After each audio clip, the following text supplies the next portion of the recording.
नमस्कार दोस्तों, आप सबका मेरे चैनल एम क्लासेस में स्वागत है। दोस्तों आज के इस वीडियो में फिर से हम पढ़ेंगे सीआईएसएफ एक्ट एंड रूल के बारे में। जैसा कि आप लोग जानते हैं कि पिछले एक हफ्ते से मैं सीआईएसएफ एक्ट एंड रूल का सीरीज चला रहा हूं और उस सीरीज में हम पढ़ रहे हैं केंद्रीय औद्योगिक सुरक्षा बल अधिनियम 1968 पढ़ रहे हैं। क्या पढ़ रहे हैं? केंद्रीय औद्योगिक सुरक्षा बल अधिनियम 1968, जिसे इंग्लिश में सेंट्रल इंडस्ट्रियल सिक्योरिटी एक्ट 1968 कहा जाता है। इस सीरीज का 68 का जो है चौथा वीडियो है, मतलब इस सीरीज का यह कौन सा वीडियो है? चौथा वीडियो है। इससे पहले मैंने तीन वीडियो इससे पहले मैंने अपलोड कर दिया है। अगर उसे आप लोगों ने नहीं दिया है तो उसका लिंक मैं इस वीडियो के डिस्क्रिप्शन बॉक्स या कमेंट बॉक्स में दे दूंगा, वहां पर भी जाके आप उन वीडियो को देख सकते हैं, क्योंकि काफी इंपॉर्टेंट हो जाता है CISF act rule ASI LDC के एग्जामिनेशन के लिए। हमने जैसा कि वादा किया है कि पढ़ेंगे ऐसे कि हमें क्लास में ही याद हो जाए। थोड़ी सी वीडियो बड़ी हो सकती है, बट जो है हम लोग यहीं पे याद करने की कोशिश करेंगे। इससे पिछले वीडियो में हमने धारा 15 तक हम लोगों ने पढ़ा था।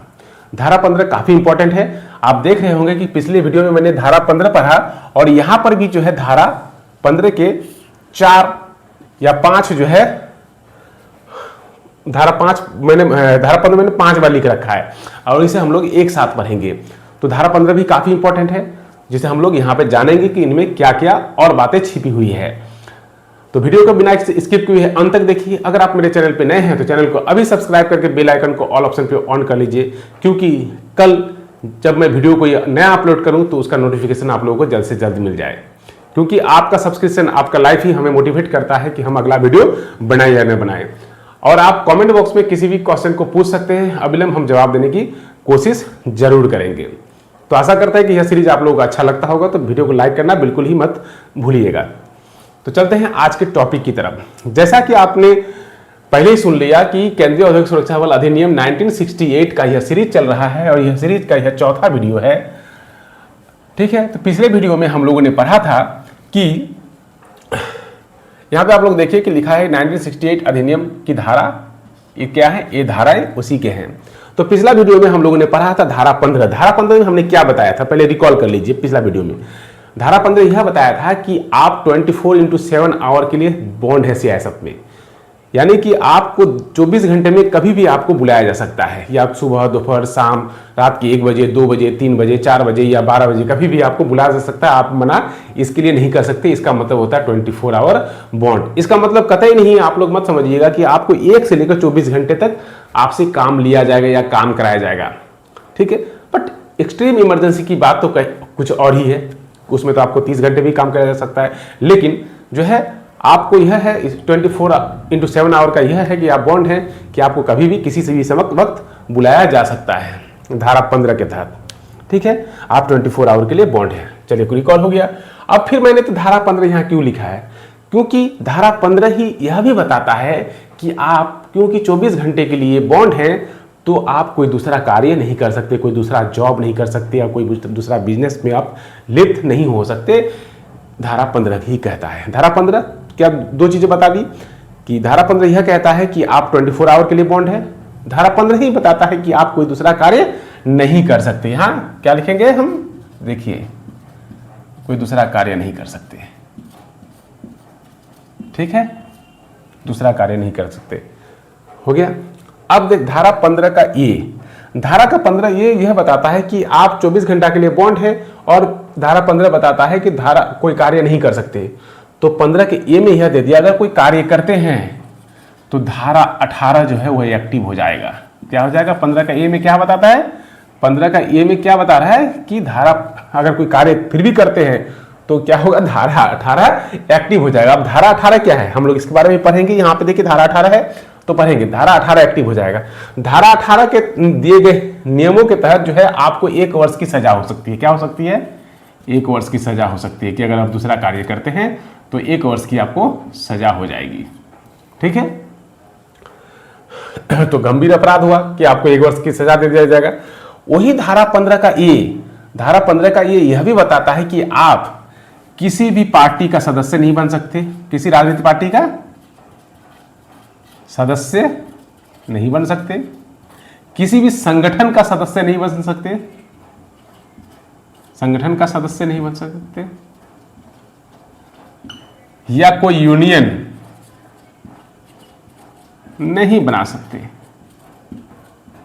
ठीक है, देखिए आपको नकेल कसा जा रहा है, ठीक है। किसी पार्टी का सदस्य 15 का यही बताता है कि किसी पार्टी का सदस्य नहीं बन सकते, किसी संगठन का सदस्य नहीं बन सकते, कोई यूनियन नहीं बना सकते। कौन बताता है? धारा 15 का ए। फिर से बता रहा हूं कि धारा 15 का ए और एक बात बताता है कि क्या बताता है, यहां क्या बताया, किसी पार्टी का सदस्य संगठन का सदस्य नहीं बन सकते, ठीक है। लेकिन अगर आपके अंदर धार्मिक भावना है तो आप किसी धार्मिक संस्थान का सदस्य बन सकते हैं, धार्मिक संस्थान का सदस्य बन सकते हैं। एक तो 15 में बताया कि आप यूनियन का सदस्य नहीं बन सकते, नहीं बन सकते। इसमें क्या था कि नहीं बन सकते। देखिए हम इसको 1 2 3 4 करके कर लेते हैं, ठीक है। 15 का ए का 1, 15 का ए का 2, 15 का ए का 3, 15 का ए का 4। इसमें बताया कि आप नहीं बन सकते, इसमें बताया कि धार्मिक संस्थान का सदस्य बन सकते। लेकिन यहां पे एक बात याद रखने की है, आपको दिमाग में रखने की है कि आप किसी धार्मिक संस्थान का भाग तो बन सकते हैं, लेकिन जब वह धार्मिक संस्थान किसी विवाद में अगर घिर जाए, मान लीजिए किसी राइट में का कारण बन जाए या फिर किसी राजनीतिक पार्टी के साथ जुड़ जाए, तो आपको अविलंब जो है वह धार्मिक संस्थान की सदस्यता छोड़नी होगी। आप उसका यूज बस धार्मिक भावनाओं, अपने धार्मिक भावनाओं की संतुष्टि के लिए कर सकते हैं, कीर्तन गायन वगैरह के लिए कर सकते हैं, पूजा पाठ के लिए कर सकते हैं, या उस धर्म के प्रचार के लिए कर सकते हैं, अपने धर्म के लिए प्रचार कर सकते हैं। लेकिन आप विवाद में नहीं घिर सकते, उसके तहत किसी राजनीतिक पार्टी में सदस्यता नहीं ले सकते, ठीक है। तो जब भी विवाद होगा तो आपको वह धार्मिक संस्थान छोड़नी होगी। अब फिर से एक बार पढ़ते हैं 15 का ए। 15 का ए का चौथा पार्ट में क्या बताता है? चौथा पार्ट में यह बताता है कि अगर आप लिखने के शौकीन हैं, अगर आप लिखने के शौकीन हैं तो आप अपनी लेख, कविता या कोई कहानी किसी पेपर या मैगजीन में छपवा सकते हैं, ठीक है, छपवा सकते हैं।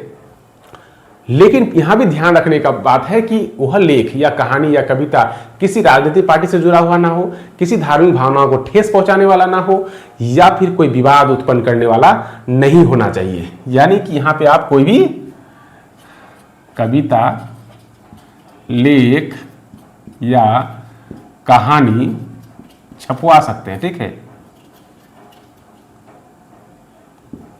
कुछ छपवा सकते हैं। लेकिन आपको बताया कि आपको भावनाओं का नहीं में ठेस नहीं पहुंचाना होना चाहिए। तो 15 के बारे में हमने इतना पढ़ा, ठीक है। याद हो गया होगा कि 15 एक बार हम शॉर्टकट में रिकॉल करते हैं। 15 बताता है कि आप 24 घंटे के लिए बॉन्ड है। धारा 15 ही बताता है कि आप सियासत के अलावा दूसरा कार्य नहीं कर सकते।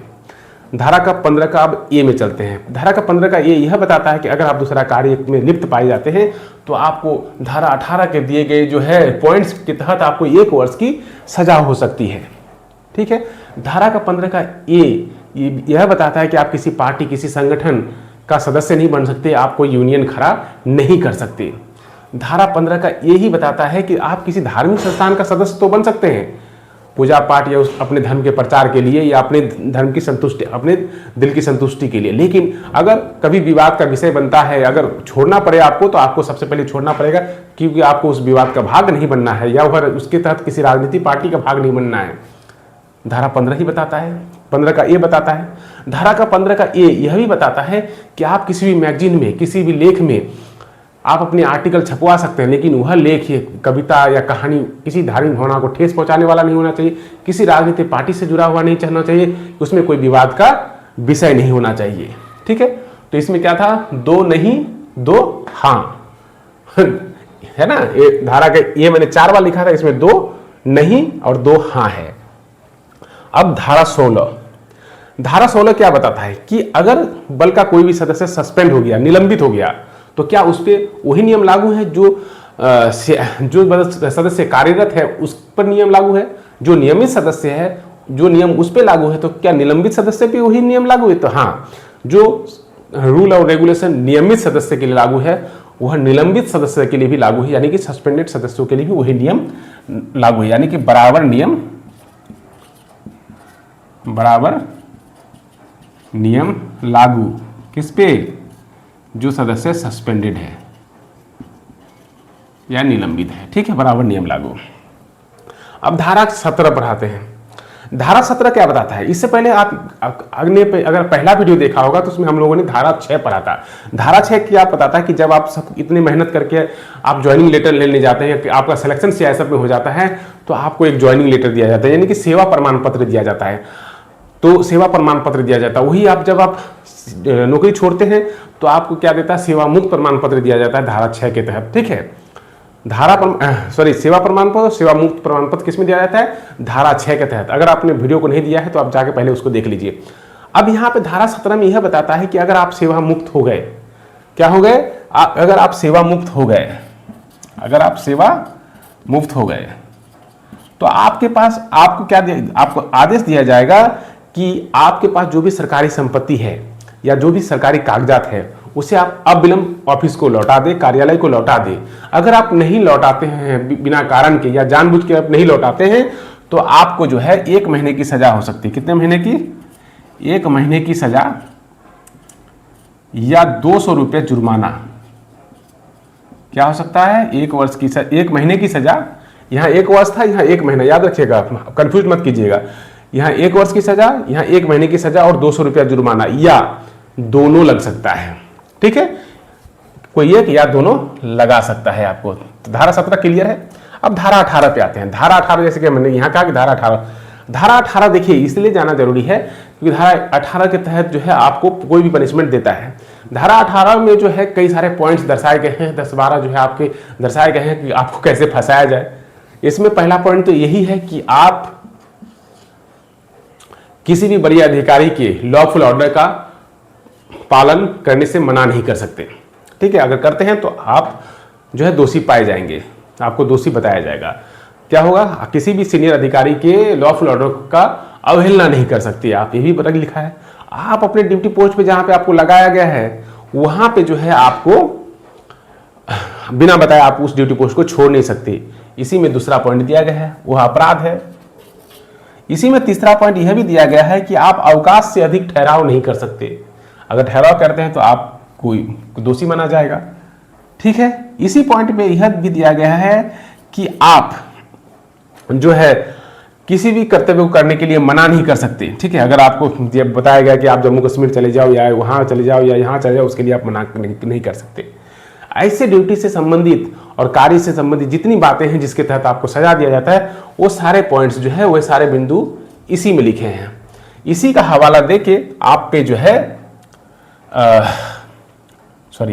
एक्ट, जब इसी के तहत जो है एक्ट 8 और रूल 34 का सपोर्ट लेके जो है आपको सजा सुनाया जाता है। तो आशा करते हैं ये सारे जो जितने सारे धाराएं थे ये काफी इंपॉर्टेंट थे और आप लोगों को अच्छा लगा होगा और आप लोगों ने याद कर लिया होगा। अगर याद नहीं किया है तो वीडियो को दोबारा देखिए, दोबारा देखने के बाद आपको समझ में बिल्कुल ही आ जाएगा और आप जो है इससे पहले के वीडियो को देख के कंटिन्यूअसली चारों पार्ट को पूरा कर सकते हैं। ठीक है, तो वीडियो अगर अच्छा लगा हो दोस्तों तो वीडियो को लाइक जरूर कीजिएगा क्योंकि इतना मेहनत इतना गर्मी में हम कर रहे हैं आप लोगों के लिए। चैनल को भी सब्सक्राइब कर लीजिएगा क्योंकि कल फिर एक नया पार्ट आएगा जो काफ़ी हेल्पफुल साबित होगा आप लोगों के लिए। और अपने दोस्तों को भी शेयर करना बिल्कुल ही मत भूलिएगा क्योंकि ज्ञान बांटने से बढ़ता है। तो फिर मिलते हैं एक नए वीडियो के साथ, तब तक के लिए जय हिंद।